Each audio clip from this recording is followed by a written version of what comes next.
Sebelum kita mulai perkuliahan pada kali ini, teman-teman jangan lupa untuk klik like, subscribe, dan komen sebagai bukti kehadiran.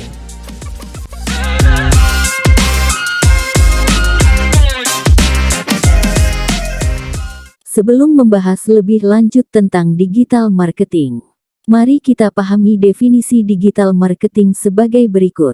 Dalam manajemen pemasaran, kita mengenal pemasaran sebagai suatu rangkaian aktivitas yang dilakukan oleh suatu organisasi atau individu untuk menciptakan, memperkenalkan, dan menjual produk atau layanan kepada pelanggan atau pasar potensial.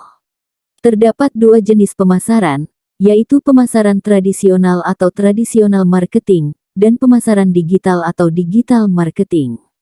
Perbedaan antara tradisional marketing dan digital marketing terletak pada media yang digunakan. Tradisional marketing menggunakan media konvensional seperti cetak, seperti koran, majalah, brosur, radio, televisi, dan billboard untuk menjangkau audiens. Sementara itu, digital marketing menggunakan platform digital seperti website, media sosial, email, dan mesin pencari seperti Google untuk mencapai target pasar. Digital marketing cenderung lebih interaktif, dapat diukur dengan lebih baik, dan memiliki potensi untuk menjangkau audiens yang lebih luas secara global, sementara tradisional marketing cenderung memerlukan biaya yang lebih tinggi dan sulit untuk dilacak secara langsung. Keunggulan lainnya adalah adanya interaksi dan keterlibatan yang lebih tinggi. Melalui digital marketing, Anda dapat berinteraksi langsung dengan audiens Anda melalui komentar, pesan, atau tanggapan langsung. Ini menciptakan hubungan yang lebih dekat antara merek dan konsumen, meningkatkan keterlibatan dan loyalitas pelanggan. Nah, apa saja alasan penggunaan digital marketing? Alasan penggunaan digital marketing yang pertama, yaitu tingkat penetrasi internet di Indonesia. Tingkat penetrasi internet yang tinggi, sekitar 22,4%, merupakan hal yang signifikan. Dengan total pengguna internet sekitar 55 juta orang, hal ini menciptakan peluang besar bagi bisnis untuk menjangkau audiens yang lebih luas secara efektif melalui platform digital. Ini memungkinkan bisnis untuk meningkatkan visibilitasnya, berinteraksi dengan pelanggan potensial, dan memperluas jangkauan pasar mereka dengan biaya yang lebih efisien dibandingkan dengan metode pemasaran tradisional. Alasan penggunaan digital marketing kedua yaitu perilaku pengguna internet di Indonesia.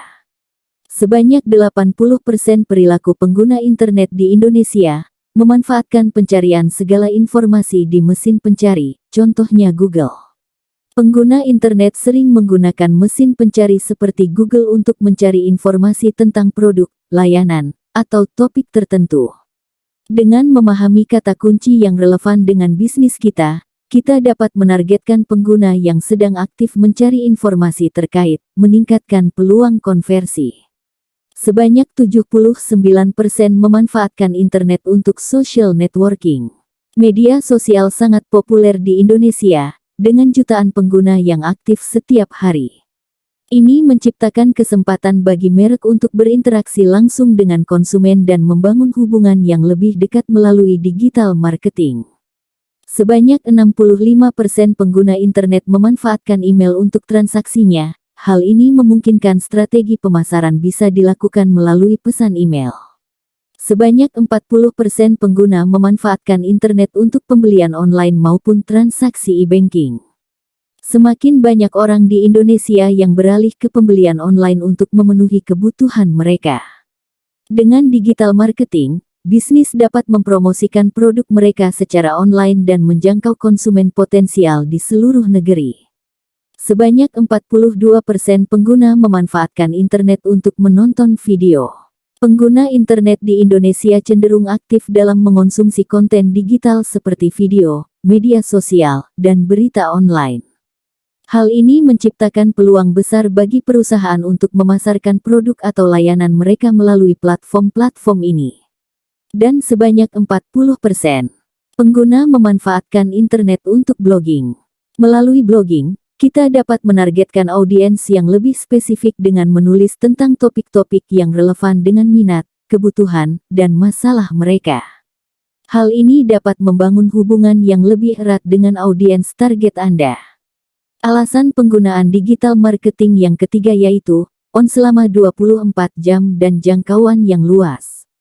Digital marketing memungkinkan bisnis untuk tetap aktif secara online dan dapat diakses kapanpun, selama 24 jam sehari, 7 hari seminggu. Situs web, media sosial, dan kampanye email dapat terus beroperasi dan menjangkau audiens kapanpun mereka online, tanpa terbatas oleh batasan waktu atau lokasi geografis. Jangkauan yang didapatkan global. Melalui digital marketing, bisnis dapat menjangkau audiens yang lebih luas, bahkan secara global. Dengan menggunakan platform online seperti situs web, media sosial, dan iklan digital, Anda dapat mencapai potensi pelanggan di berbagai wilayah tanpa perlu hadir secara fisik di lokasi tersebut. Alasan penggunaan digital marketing yang keempat yaitu biaya yang rendah namun dampak yang besar, serta adanya measurement yang bisa diukur. Digital marketing lebih terjangkau daripada metode pemasaran tradisional seperti iklan cetak atau siaran televisi. Banyak platform digital menawarkan opsi yang fleksibel dan dapat disesuaikan dengan anggaran bisnis, termasuk pembayaran berbasis kinerja seperti PPC atau pay per click, atau biaya impresi yang rendah. Meskipun biayanya rendah, digital marketing dapat memberikan dampak yang besar bagi bisnis Anda. Dengan menyasar audiens yang tepat, menyampaikan pesan yang relevan, dan mengoptimalkan strategi Anda secara terus-menerus, Anda dapat meningkatkan kesadaran merek, keterlibatan konsumen, dan penjualan dengan efektif. Adanya measurement yang bisa diukur. Digital marketing memungkinkan bisnis untuk melacak dan menganalisis kinerja kampanye secara real-time. Ini berarti Anda dapat melihat metrik seperti impressions, klik, konversi, interaction, view, chatter atau click-through rate, dan cost, secara langsung, tanpa harus menunggu laporan yang lambat dari metode pemasaran tradisional. Measurement yang bisa diukur memungkinkan untuk melakukan optimisasi berkelanjutan terhadap strategi pemasaran Anda.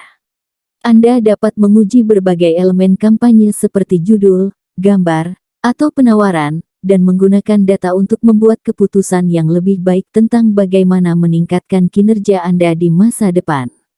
Alasan penggunaan digital marketing yang kelima adalah fenomena di mana pengguna yang menonton iklan offline, seperti iklan televisi atau cetak, kemungkinan besar akan melanjutkan pencarian atau interaksi lebih lanjut di internet setelahnya. Hal ini dikarenakan perilaku konsumen yang berubah. Di era digital saat ini, banyak konsumen cenderung multitasking saat menonton iklan offline. Mereka mungkin menggunakan perangkat mobile atau komputer mereka untuk mencari informasi lebih lanjut tentang produk atau layanan yang mereka lihat dalam iklan. Ketika pengguna mencari informasi lebih lanjut tentang produk atau layanan setelah melihat iklan offline, ini menciptakan peluang untuk konversi. Dengan menggunakan strategi digital marketing yang tepat, merek dapat menarik pengguna yang tertarik tersebut dan mengarahkannya menuju tindakan yang diinginkan, seperti melakukan pembelian atau mengajukan pertanyaan lebih lanjut. Alasan penggunaan digital marketing yang keenam adalah fakta mesin pencarian online di Indonesia, di mana Google sebagai mesin pencarian yang dominan, baik secara global maupun di Indonesia. Google adalah mesin pencarian yang paling banyak digunakan di seluruh dunia, dengan sekitar 80% pengguna internet mengandalkan Google untuk mencari informasi. Ini menciptakan peluang besar bagi bisnis untuk meningkatkan visibilitas mereka dengan memanfaatkan platform Google, seperti Google Search, Google Ads, dan Google My Business. Di Indonesia, Google juga mendominasi pasar mesin pencarian dengan 96,24% pangsa pasar. Hal ini menunjukkan bahwa Google adalah tempat utama di mana pengguna Indonesia mencari informasi online. Oleh karena itu, beriklan dan berpartisipasi dalam strategi digital marketing di platform Google dapat membantu bisnis mencapai audiens Indonesia dengan lebih efektif. Konsumen yang membeli produk kita tidak lantas begitu saja melakukan pembelian, melainkan dengan beberapa tahapan mulai dari sekedar menyadari keberadaan produk kita, hingga akhirnya melakukan pembelian berulang. Marketing funnel adalah konsep yang digunakan dalam strategi pemasaran untuk menggambarkan perjalanan konsumen dari awal pengetahuan tentang merek atau produk hingga menjadi pelanggan setia dan advokat merek. Berikut adalah penjelasan mengenai masing-masing tahap dalam marketing funnel. 1. Awareness kesadaran. Tahap pertama dalam marketing funnel adalah awareness, di mana tujuannya adalah membuat target audiens menyadari keberadaan merek atau produk Anda. Ini bisa dilakukan melalui berbagai saluran seperti media sosial, iklan TV, atau kegiatan hubungan masyarakat yang dirancang untuk menarik perhatian dan memperkenalkan merek kepada audiens yang relevan. 2. Consideration pertimbangan. Setelah menyadari merek atau produk Anda, konsumen kemudian memasuki tahap pertimbangan di mana mereka mulai mencari informasi lebih lanjut dan mempertimbangkan pilihan mereka. Pada tahap ini, mereka mungkin melakukan pencarian organik di mesin pencari, membaca ulasan, atau membaca konten blog yang relevan dengan kebutuhan atau minat mereka. 3. Konversi. Tahap konversi adalah ketika konsumen mengambil tindakan konkret untuk berinteraksi lebih lanjut dengan merek atau produk Anda.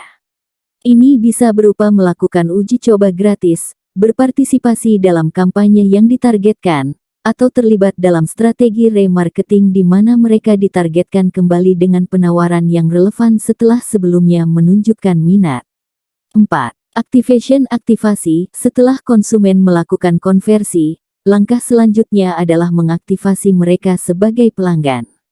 Ini bisa berupa melakukan pembelian, membuat pemesanan, atau berlangganan layanan Anda. Tujuan dari tahap aktivasi adalah untuk menjaga momentum dan memberikan pengalaman positif kepada pelanggan baru. 5.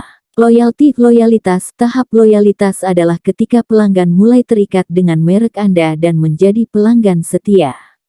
Ini bisa dicapai melalui berbagai strategi seperti program keanggotaan, pemberian poin belanja, atau insentif lainnya untuk mendorong pembelian berulang dan retensi pelanggan. 6. Advokasi. Tahap terakhir dalam marketing funnel adalah advokasi, di mana pelanggan yang setia menjadi advokat merek Anda. Mereka mungkin memberikan review positif tentang produk Anda, merekomendasikannya kepada orang lain, atau bahkan berpartisipasi dalam program referensi. Advokasi pelanggan dapat menjadi aset berharga dalam membangun reputasi merek dan menarik pelanggan potensial baru.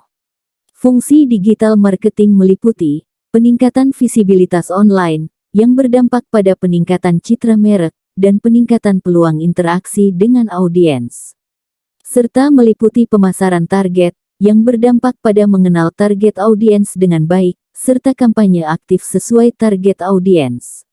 Dalam mengaplikasikan digital marketing, beberapa tahapan yang dilalui adalah sebagai berikut. 1. Menentukan produk yang dijual, brand, dan logo. 2. Menyusun konten plan. 3. Membuat copywriting dan content writing. 4. Membuat foto dan video promosi. 5. Membuat akun dan melengkapi informasi bisnis di Google Business. 6. Membuat akun dan melengkapi informasi bisnis di WhatsApp Business. 7. Membuat akun dan melengkapi informasi bisnis di Instagram untuk promosi. 8. Menjual produk di marketplace website. Tahapan tersebut sekaligus menjadi proyek penugasan teman-teman dalam praktikum digital marketing.